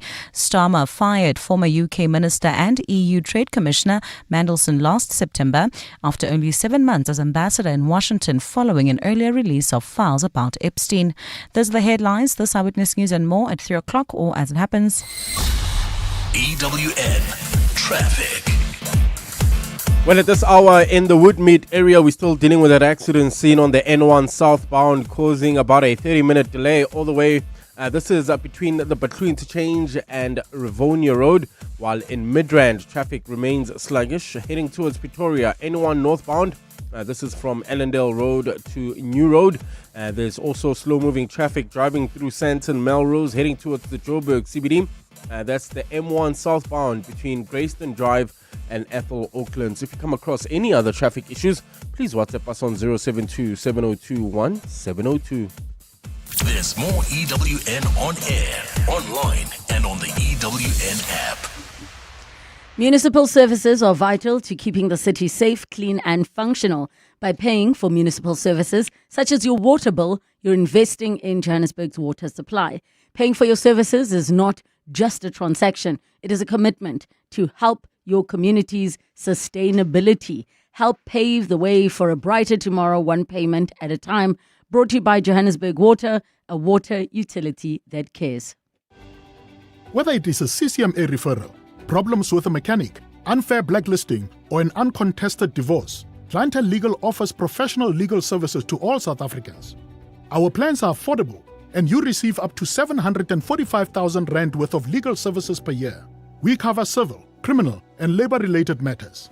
Our nationwide legal teams are standing by to support you 24 hours a day. Plus, all plans include a 5,000 Rand bail benefit. Join today.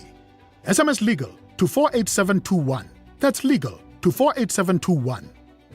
Clientele General is an authorized FSP and licensed non-life insurer.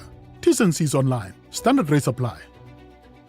Know a little about a lot, from headlines to horsepower, parenting to pop culture. If you stay switched on with News 24, it's time to cash in. Play the Raise Your Game quiz every day this week from 1 p.m. on 702 afternoons with Relebogile Mabotja. Answer 3 questions, stack your winnings, and walk away with up to 5,000 Rand cash. Thanks to News 24. Enter now on primemediaplus.com. The Raise Your Game quiz with News 24. Only on 702. TCs and more on primemediaplus.com. Coming up on 702 Drive with John Perlman. 702 Drive is coming up from 3 to 6 p.m. with John Perlman. John, what's coming up on your show today? Happy Thursday. Yeah, very good afternoon to you and a happy Thursday to you.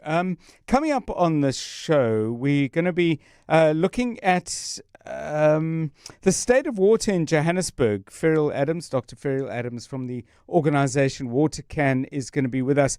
Quite extraordinary story, really, in Daily Maverick today, Relebogile, where there was a breakdown at the Brixton Reservoir, which is absolutely critical. And when they try to fix the pump, they found that there were no spare parts. I mean, we are at a level on issues like that where it's so basic. How can there not be spare parts? Quite extraordinary. She'll be on with us at 10 minutes past 4 o'clock.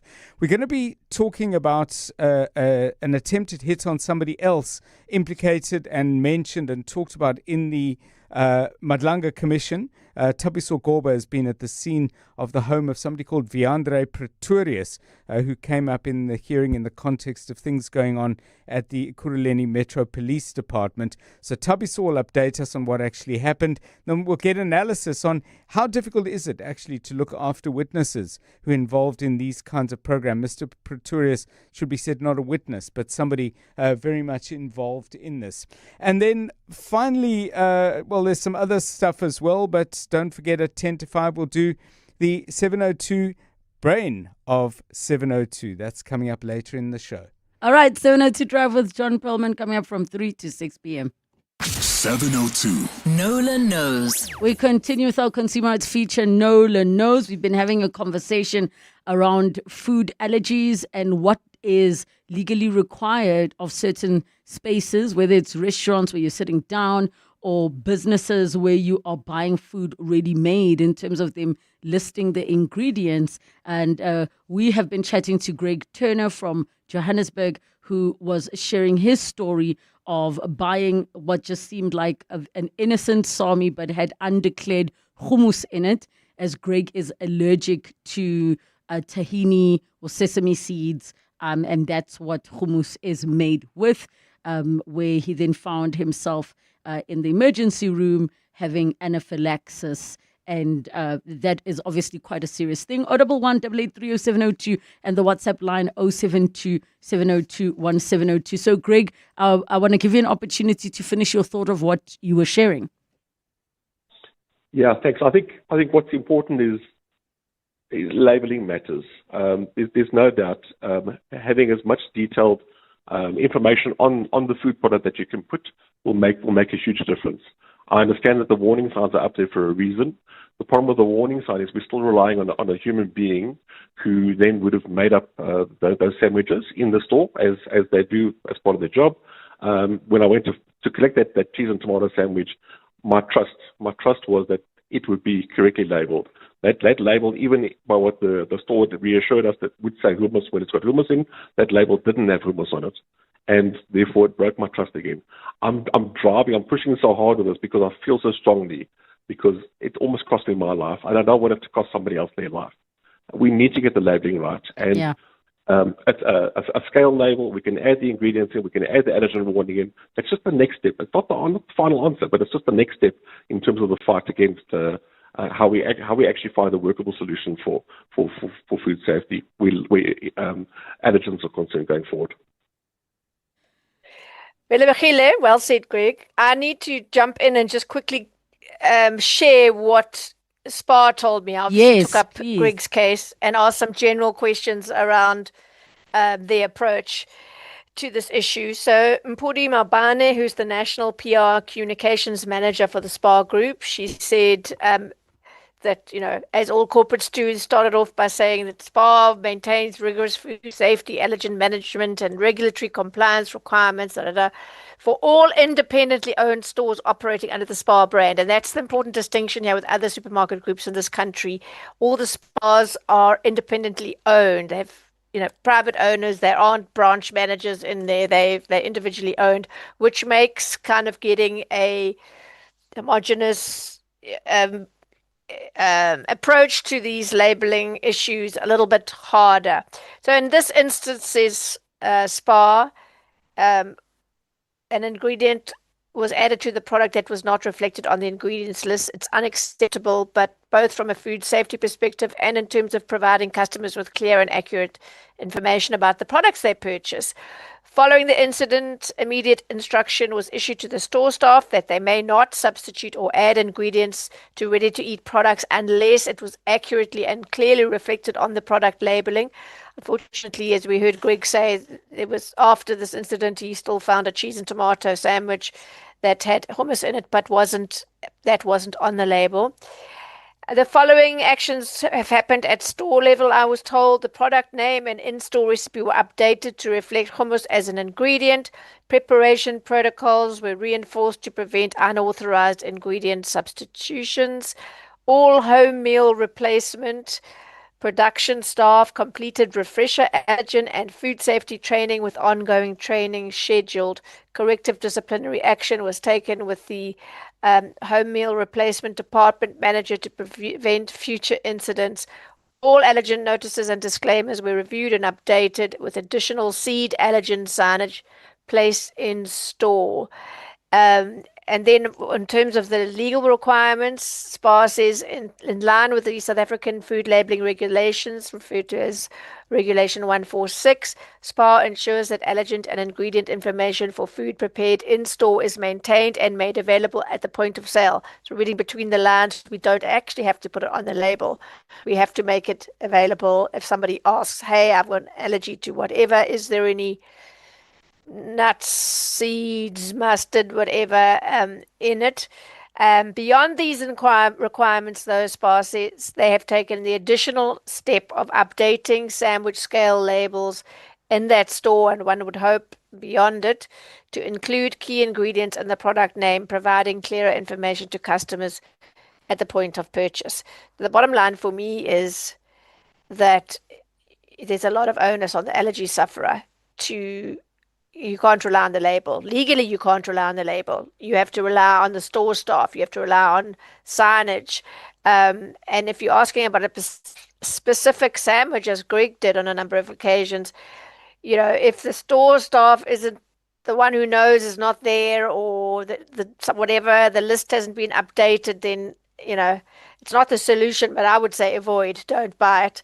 But I'm definitely going to take a keener interest in this topic and start looking at these issues in other outlets, other supermarkets, other takeaways, whatever, and see what's happening. Because I certainly think if I was in the business, I would want to include as much information as possible, even if it wasn't legally required. Put as much info on the label as you can to cover yourself and protect your customers, surely.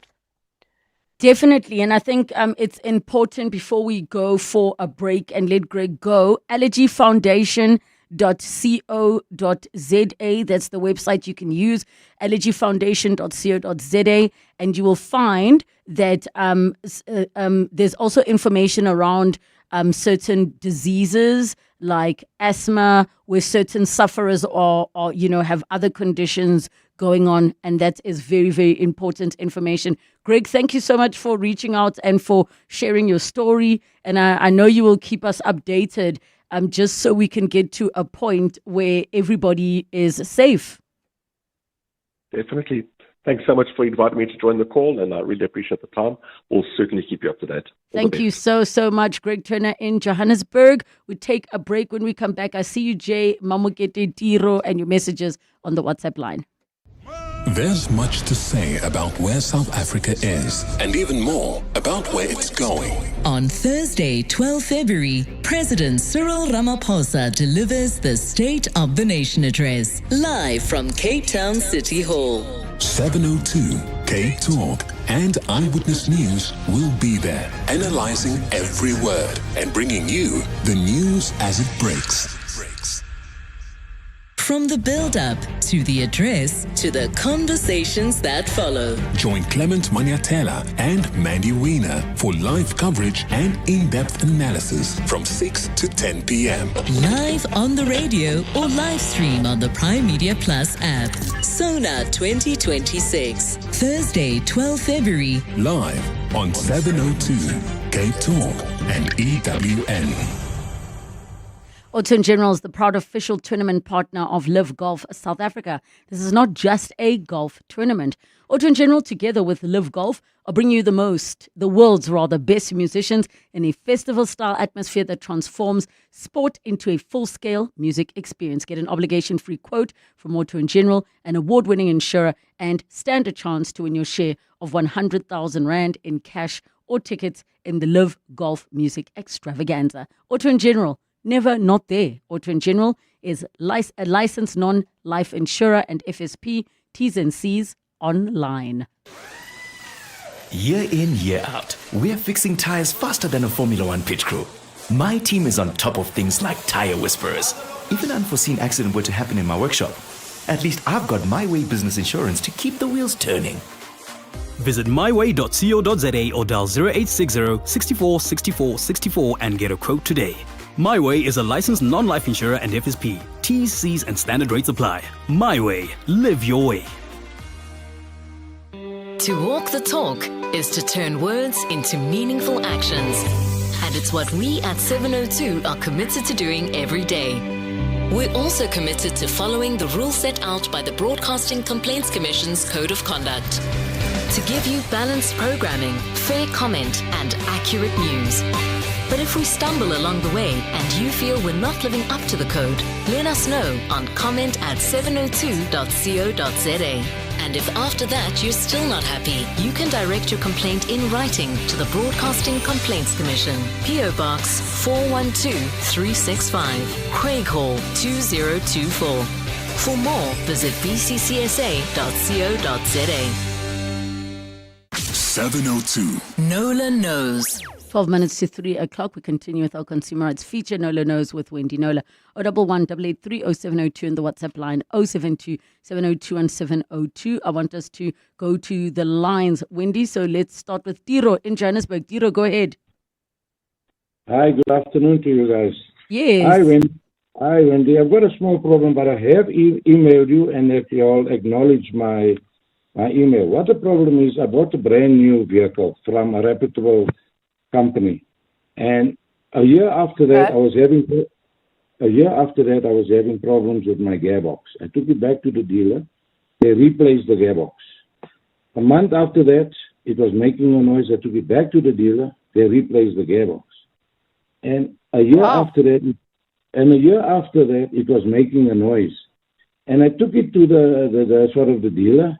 And they asked me, look, let's just open up the sum to see what the problem was. And when they opened up the sum, they found that there was truss washers. Okay, I'm not mechanically in line, but there was truss washers laying in the sum. And there was nothing to hold the crank. So the crank was sort of running up and down. And they applied to the head office to say, look, this vehicle is under warranty and the engine needs to be replaced. So for 8 months, I've been emailing the head office and we've been going from pillar to post. They needed actually my logbook, the invoices of where I took the vehicle to for service. They needed the mechanic if it was a qualified guy. They needed these premises. Everything which they wanted, I did give to them. And in the end, they just told me no.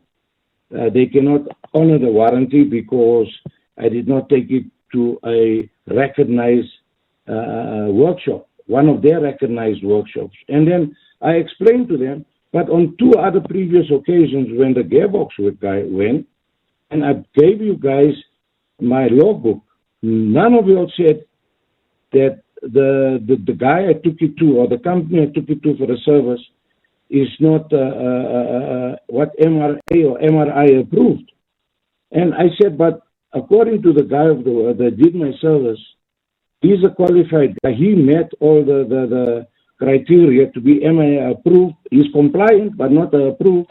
He's got his A papers, which I showed him. I've given him his ID. He's got a registered business for the last 15 years.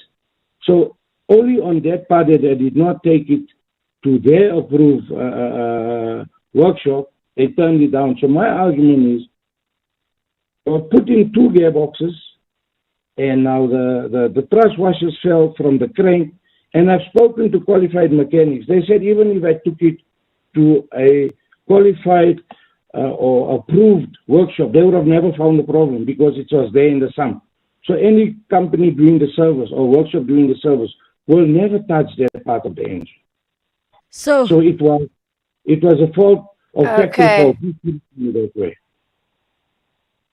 Okay, it's a tricky one because technically in their contract they could do that because the car's under warranty and they want you to take it to their dealerships that they've trained and approved and everything else. So it's always a good idea to stick to that. But would they have found it? The question is what was found a valid issue? Yes. So as far as I'm concerned, and that, I mean, was it the feeling that the gearboxes didn't need to be replaced? It was the underlying problem with the sump was what was the actual problem, not the gearboxes. I'm not. Hello? So sorry, that's my fault. Sorry, Tiro, just start again. Okay. It was the gearboxes. So when they replaced the first gearbox, it was running nice. And then a month after that, the gearbox was making a noise. The second new gearbox. And then after 10 months after that, there was another noise, which we all thought it was the gearbox. It was only when... Then when the workshop removed the sump, then they found out it was a mechanical fault in the engine. All right. Look, as I say, technically they can do that, but if that is the actual problem and that's a factory fault and the car is still under warranty, I will certainly have a go at saying to them, can we not act with fairness here? Your guys didn't pick up the actual problem on those occasions. So, yeah, it's a very interesting case. I will have another. Would you mind just resending it just to save me doing searches on my inbox? If you would just resend it now so that I can see it when I come off air, I will take it up with the OEM concerned. Thank you so much, Tiro. Please stay on the line so our producer can make sure you get in touch with Wendy. We've got Jay in Randburg. Jay, you had a phone issue. What happened? Ma'am, I got a phone for a gift from an online retailer. My daughter bought for me. That's 1.5 years ago. Now the phone has been blocked. So I went over to Samsung, they test the phone. I went to Vodacom, they test the phone. According to MTN, the phone is a stolen phone. Okay, you're saying where did your daughter buy it? From an online retailer. And a very famous online retailer. So according to them, the phone is stolen. Is that because somebody went and logged like the serial number as stolen? Yes.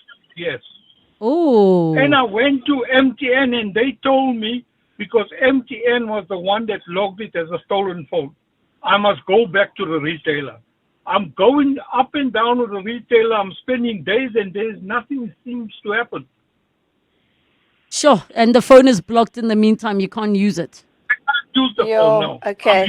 Well, so it's the retailer that sold it to you that has to take responsibility. You say it's a well-known one. Have you emailed me about this, Jay? Yes, I emailed you last week because from the 17th of January, I can't use my phone because my phone is blocked. And I ran up and down with it, showing them. And last week I established from MTN with a good consultant there. She told me this phone has been logged as a stolen phone. Okay, this case rings a bell. That's why I've asked you if you've contacted me, and I did take it up. I sent a media query, and I need to follow up if they have or haven't responded. Sorry, I don't have any admin help. So they may have responded, they may not. Often they don't, and then I have to chase up and find out. But I definitely have sent a media query about this one. So I'll chat to you about it offline, Jay, okay? Thank you so much, Jay. Stay on the line. Let's make sure the producer gets you guys connected. Nell in Gauteng, you've got a positive story. Yes, I do. Yay! Yay. I just want to say thank you to your team and Wendy. Last year I called in July about my son's car that he bought it and from a bad dealership, and then they refused to give his money back. It was 220,000 rand. The child kept on paying for 2.5 years, 3,500 plus insurance for the car. This year, last year, December, the tribunal, it went all over and he won the case, and they obviously didn't pay him back all the money, but he had to stop paying the installments, and now he owns a GWM brand new van. And Wendy Nola just said, go to the tribunal, don't go to a private lawyer, and that's what we did. And I want to say thank you so much. Yay! Thank you. Yay, that's wonderful. Now, please forward me the tribunal ruling. I'd like to report on this. It was so amazing. And you know what was the best part? They asked him, did you keep up the payments at the tribunal? And he said, yes, I did. And he's, that was, I think, the winning point for him, that he didn't stop paying for the car. So that was good news. Yeah. That is actually very key. Thank you for bringing that up, Nell, because a lot of people, and it's very natural, that is to stop paying in protest. Yeah. And I'm dealing with a case like this now. It's not a car, it's something else. And the best advice to put you on the strong moral ground is to keep paying, win, then demand back the money. But it took so 2.5 years. Stop paying. Yeah, well done to your son, but you're right. Plus insurance. No. Oh my goodness. Well, I'm glad it's over. Thanks for sharing. Thank and please you. email me that ruling. Thanks, Nell. Oh, thank you so much, Nell, for sharing the good news. There's a person on our allergy conversation that was asking this question, but we will bring it to Dr. Chris Smith, but I'm going to say it because you're still with me, Wendy. And they say, I've heard that activated charcoal can assist in food poisoning. Would it help with allergies as well? Your incidents are scary. Well, let me tell you this. Activated charcoal that you usually get in capsules or whatever, if you need to take it orally and it still needs to digest, the food you're allergic to is like poison to your body because the reaction is instant. It might not work in time. Hence, the EpiPen or the adrenaline injection needs to go straight into your thigh. And even if you get your EpiPen into your thigh, you still have to be rushed to the emergency room because it's like your body being repoisoned again. I will ask the question of Dr. Chris Smith. I can't say for sure, but my gut tells me, I don't know what you think, Wendy, that activated charcoal would take too long. It would still need to digest as opposed to, Yeah. Otherwise, the advice would be for all of you sufferers to have charcoal on you at all times. Just to go to that terrible case of the British teenager who died. She had 2 EpiPens on, and her poor dad applied both, but it wasn't enough to save her because I think she must have unwittingly ingested quite a big dose of that hummus. Yes. And even the EpiPens couldn't save her. So that was alarming. And that is the reality. It can take a couple of vials for them to stabilize you. The website is allergyfoundation.co.za. Wendy Nola, back together next week. It's official. Auto in General covers the world's best drivers. We're proud to be an official tournament partner of Live Golf South Africa 2026, the first on African soil. Stand to win tickets to the event and your share of 100,000 Rand. Here's to a world-class tournament. And the insurer that never misses. Auto in General, never not there. Auto in General is a licensed non-life insurer and FSP T's and C's online. The Johannesburg Philharmonic Orchestra presents its Valentine's Gala concert with music to melt your heart. Conducted by Daniel Boyko, the concert features award-winning pianist Charles Duplessis and showcases South Africa's ballroom champions. Saturday, 14th February at 7 p.m. at the Linda Auditorium. Tickets at Quicket.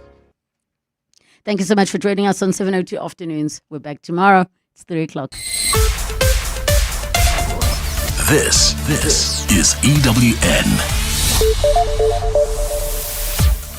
Ramaphosa calls for stronger security of individuals implicated in Madlanga Commission, and SASSA intensifies crackdown, suspending thousands of ineligible grants.